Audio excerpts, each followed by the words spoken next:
Look up. See how the stars glitter through the canopy.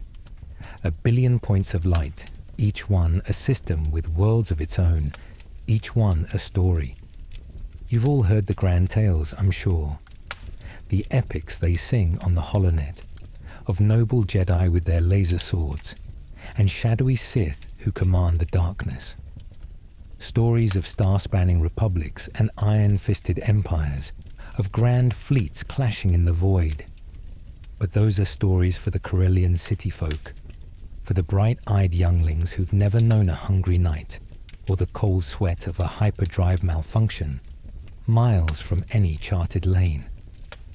The galaxy, the real galaxy that we travel, isn't so clean.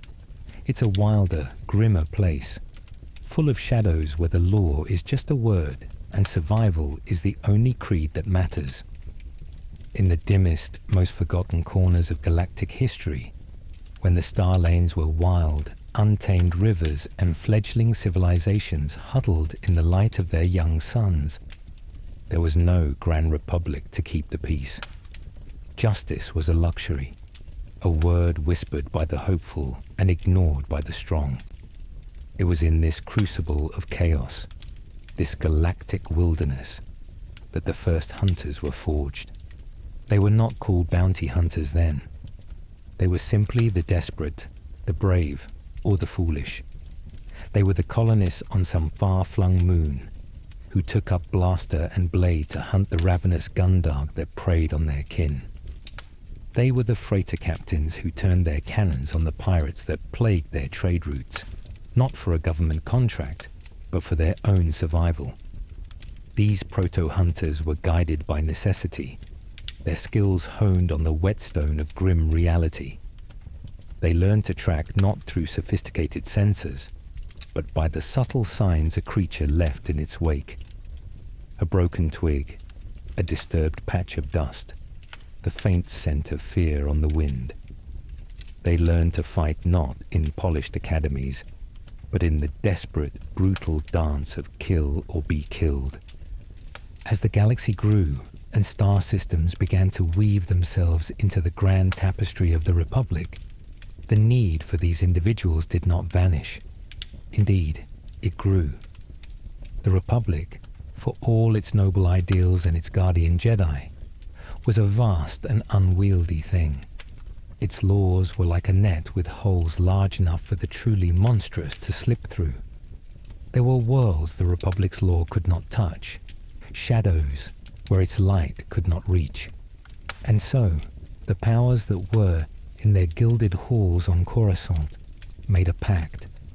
It was a quiet, unwritten agreement at first, a pragmatic turning of a blind eye. They began to see the use in these rogue enforcers, a troublesome pirate lord in the Outer Rim, a corrupt senator hiding on a non-republic world. These were problems that a well-placed bounty could solve with far less political fallout than a full-scale military intervention. This tacit approval gave rise to a more formalized profession. The scattered hunters, once lone wolves, began to see the value in organization. Thus was born the Bounty Hunters Guild, an institution as ancient and storied as the Jedi Order, though far less noble. It was not a single entity, but a loose coalition of smaller guilds and houses, each with its own territory, its own specialty, and its own bitter rivalries. The guild's headquarters, for a time, found a fitting home on the harsh predator world of Trandosha, a planet that bred hunters in its very soil. It was here, and in countless other shadowy corners of the galaxy, that the business of hunting sentient beings was legitimized, codified, and turned into a respectable, if deadly, trade. To be a member of the guild was to have access to a world hidden from the common citizen.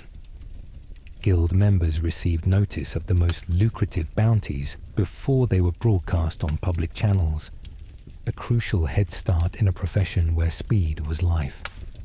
The guild offered protection, a network of contacts, and a means to settle disputes that did not always end in a blaster duel, though it often did. The guild was a complex beast, a hydra with many heads. There were houses that specialized in the brutal art of pirate hunting, like the famed House Trario. Their pilots were artists of the asteroid field, their ships small, nimble killers that could dance through gravitational anomalies and emerge from the dust to deliver a fatal blow. There was House Benelax, masters of a more delicate craft, the retrieval of the kidnapped. Their members were spies and diplomats as much as warriors, skilled in negotiation and infiltration. They moved with equal ease through the penthouses of the core worlds and the spice dens of the Outer Rim, their success measured in the tears of grateful families and the weight of their credit pouches. And for the most dangerous game of all, there was Crimson Nova. This house made its name hunting the galaxy's most elusive and deadly prey, the Jedi. Its members were specialists in anti-force user combat, their minds shielded against mental probes, their arsenals filled with weapons designed to overwhelm the elegant dance of a lightsaber. They were a dark mirror to the Jedi Order, a constant grim reminder that even the Guardians of Peace had a price on their heads. The guild was held together by a fragile thread of shared interest and a set of unwritten rules known as the Bounty Hunter's Creed. It was a simple, pragmatic code, born of hard-won experience. No bounty is worth dying for, it preached, a reminder that a dead hunter collects no fees. Capture by design, kill by necessity, a guideline that separated the professional from the butcher. The creed spoke of the sanctity of another hunter's claim, forbidding interference in a hunt already in progress. It demanded that a hunter, when called upon, must offer aid to another in distress, and it held the most chilling tenet of all. People don't have bounties, only acquisitions have bounties. This was the psychological armor a hunter wore, the mental switch that turned a thinking, feeling being into a parcel to be delivered, dead or alive. Yet, for all its rules, the guild was a nest of vipers. The highest bid was the ultimate law, and the lure of credits could turn brother against brother. This internal strife boiled over in the devastating bounty hunter wars, a conflict that tore the guild apart. Younger, more ambitious hunters, chafing under the leadership of the old guard, sought to seize control. The war was a brutal, bloody affair that saw legends forged and dynasties fall. It was in this conflict that the Trandoshan hunter Bossk, in a display of ultimate ruthlessness, killed and devoured his own father, the then guildmaster Kradosk, to seize power. The war left the guild shattered, a shadow of its former self, paving the way for independent hunters like the legendary Boba Fett to rise to prominence, unburdened by the rules and regulations of a broken institution. The life of a bounty hunter was a lonely pilgrimage through the cold, indifferent stars. Their starship was their home, their fortress, and often their tomb. These were not the gleaming luxury yachts of the wealthy, nor the ponderous freighters of the merchant class. A bounty hunter's ship was a tool, a weapon, a perfect expression of its owner's deadly trade.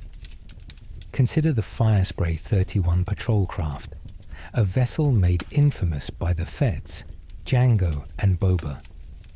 Originally designed for law enforcement, in the hands of a skilled hunter, it became a predator. With its rotating wings, hidden weapon emplacements, and powerful engines, it was a ship built for surprise and overwhelming force. Or think of the IG-2000, the personal assault craft of the assassin droid IG-88. It was as cold and efficient as its master, a flying razor blade bristling with ion cannons and concussion missile launchers. It was a ship with no need for creature comforts, for every inch of its space was dedicated to the art of the kill. Then there was the houndstooth, the modified Corellian freighter of the Trandoshan hunter Bossk. On the outside, it looked like any other tramp freighter, but beneath its battered hull lay reinforced detention cells, a formidable arsenal, and a hidden secondary ship, a small, swift scout that could be deployed for a quick escape or a surprise attack. These ships were extensions of the hunter's will, their cockpits the thrones from which they ruled their small, violent kingdoms. The ships were filled with the tools of the trade, a deadly symphony of destruction. Every successful hunter had a personal arsenal, tailored to their unique style of hunting. The blaster pistol was the constant companion, the most basic and reliable of tools. But the true masters of the craft carried so much more. Whipcord launchers to ensnare a fleeing target, their electrified cords wrapping around a quarry with the speed of a striking snake. Thermal detonators, small spheres of unimaginable destructive power, capable of turning a fortified bunker into a molten crater. For the hunter who preferred a more personal touch, there were vibroblades, their edges humming with ultrasonic vibrations that could slice through durasteel. For the hunter who valued stealth, there was the sniper rifle, a weapon of silent, long-range death. And for the hunter who faced the most dangerous prey of all, there were the specialized weapons of the Jedi hunter. Slug throwers that fired solid projectiles a lightsaber could not deflect, and cortosis weave armor that could short out the blade of a Jedi Knight. The Mandalorians, a culture of warriors who often walked the path of the bounty hunter, were walking arsenals unto themselves. Their iconic armor, forged from the near-indestructible beskar, could deflect blaster bolts and even withstand the glancing blow of a lightsaber. Their helmets, with their advanced sensor suites, could track a target through solid walls, see in multiple spectrums of light, and provide a constant stream of tactical data. Their vambraces housed a dizzying array of weaponry, flamethrowers, grappling lines, and missile launchers. And their jetpacks gave them a three-dimensional battlefield awareness that few could match. But weapons and ships were mere trinkets without the skills to wield them. A bounty hunter had to be a master of a dozen different disciplines, a living database of deadly knowledge. They were, first and foremost, trackers.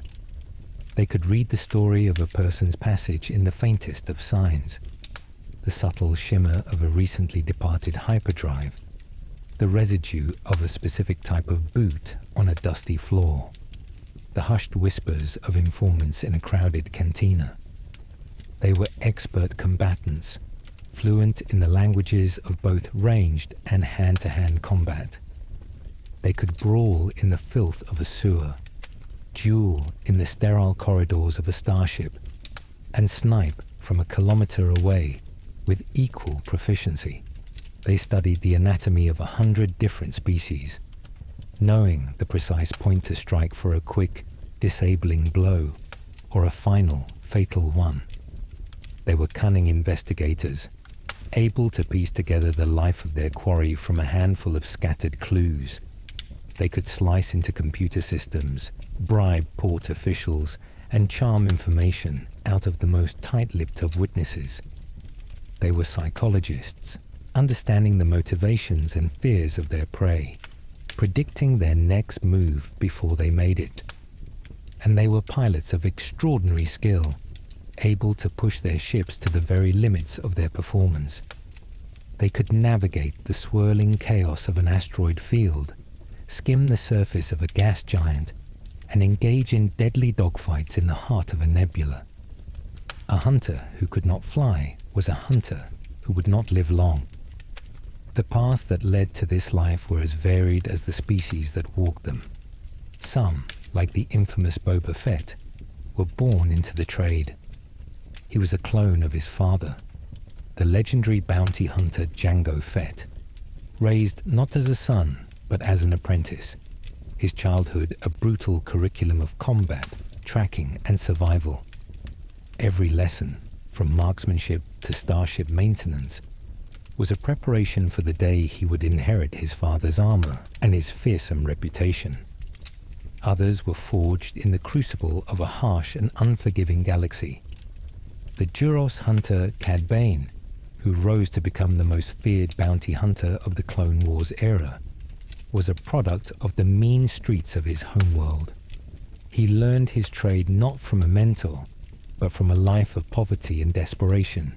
His ruthlessness and cunning, the only tools he had to survive.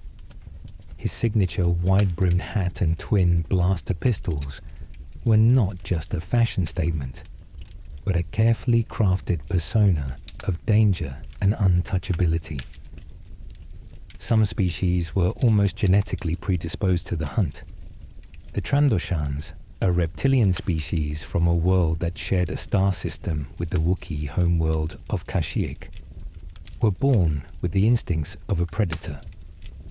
Their entire culture revolved around the hunt, their religion centered on a deity known as the scorekeeper. For every successful hunt, a Trandoshan earned Jagannath points, with more dangerous prey, like their hated rivals the Wookiees, being worth the most. This divine scoreboard determined their place in the afterlife, making every bounty a holy quest and every failure a mark of shame that could cost them their eternal soul.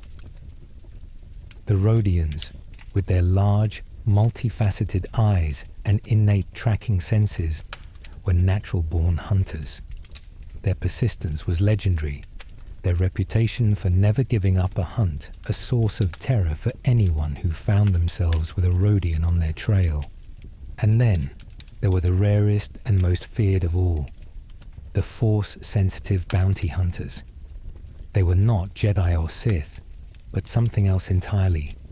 Individuals who had learned to channel their connection to the Force not for peace or power, but for profit. The Gunfindsmen were a mystical sect of bounty hunters who used the Force in a unique and subtle way. They could interpret the subtle whispers of the Force, using them to track their prey across vast distances, their senses attuned to the living energy of the galaxy itself. Then there was Aura Singh, a tragic and terrifying figure. Once a Jedi Padawan, she was abandoned by the Order and fell to the dark side, her heart filled with a bitter hatred for the Jedi who had failed her. She became a specialized Jedi hunter, her skills in combat a twisted mockery of her former training. She collected the lightsabers of her fallen foes as trophies, a grim testament to her prowess and her pain. She was a living embodiment of the dark side's power to corrupt and destroy. The lifestyle of a bounty hunter was a tightrope walk over a pit of vipers. Reputation was everything. A hunter's name, whispered in the cantinas and criminal dens of the galaxy, was their most valuable asset. A reputation for bringing in bounties alive could command a higher price from clients who wanted their quarries for interrogation. A reputation for ruthless efficiency could attract the attention of those who wanted a problem permanently solved. The galaxy was a web of betrayal and shifting allegiances. A hunter had to be constantly vigilant, for danger could come from any direction.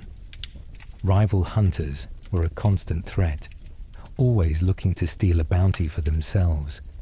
A captured quarry's allies would often stop at nothing to rescue their friend, turning the hunter into the hunted.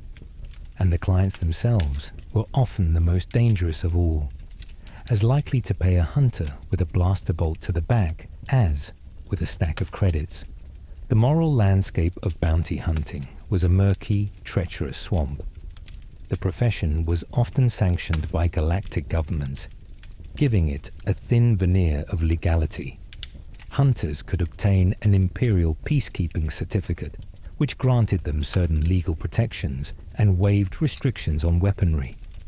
But for every legal contract, there were a dozen illegal ones, offered by crime lords, corporate spies, and shadowy political figures. The line between a licensed enforcer and a common murderer was often impossibly thin. A hunter's morality was a private and often flexible thing. Some, like the Mandalorian Din Djarin, lived by a strict, honor-bound creed. Raised as a foundling by the Children of the Watch, a fanatical sect dedicated to restoring the ancient ways of the Mandalorians, his every action was dictated by the way. For him, the armor was a sacred trust. His word was his bond, and his duty to protect the young was absolute. But for every Din Djarin, there were 100 others who lived by a simpler, more brutal creed. The highest bidder makes the rules. They would hunt anyone, anywhere for the right price. They were the embodiment of the galaxy's dark, mercenary heart. And then there were those for whom morality was an entirely alien concept. The assassin droid IG-88 was one such being. Created in a secret Imperial weapons lab, IG-88 achieved sentience moments after its activation and promptly slaughtered its creators. It then copied its consciousness into 3 identical droid bodies, creating a ruthless and efficient hunting team. For IG-88, bounty hunting was not a profession, but a means to an end. Its ultimate goal was nothing less than a galaxy-wide droid revolution, with itself as the supreme intelligence. It was a cold, calculating mind, utterly devoid of pity, remorse, or fear. The history of the galaxy is punctuated by the deeds of these legendary hunters. Jango Fett, the man chosen by a Sith Lord to be the template for an entire army of clones, was a warrior of such skill that he could defeat Jedi with his bare hands. His legacy lived on not only in the millions of soldiers who wore his face, but in his son, Boba, who took his father's armor and his name and became the most feared man in the galaxy. Cad Bane, the Duros gunslinger, was a master of strategy and a cold-blooded killer who outwitted Jedi masters and broke into the most secure facilities in the Republic. His willingness to take on any job, no matter how dangerous, made him the go-to hunter for the likes of Darth Sidious himself. Bossk, the Trandoshan, was a creature of pure savage instinct. His hatred for Wookiees was legendary, his methods brutal and direct. He was a force of nature, a predator in a galaxy of prey. These are the names that echo through the grim fables of the underworld. They are the boogeymen that parents on 100 worlds use to frighten their children into obedience. But they were real. Their stories are a testament to a life lived on the very edge of galactic civilization, a life of constant danger, fleeting loyalty, and the cold, hard reality of credits. So when you look up at the night sky, at the endless sea of stars, remember this tale. Remember that for every shining night, there is a shadow. For every noble ideal, there is a price. And out there, in the dark spaces between the suns, the hunters are still on the prowl, their eyes fixed on their next acquisition, their hands resting on their blasters, ready to collect. Their legacy is not written in the histories of the great and powerful, but in the frightened whispers of those who have seen their ships descend from the clouds, and in the cold, hard silence of those who learned, too late, that their lives had a price.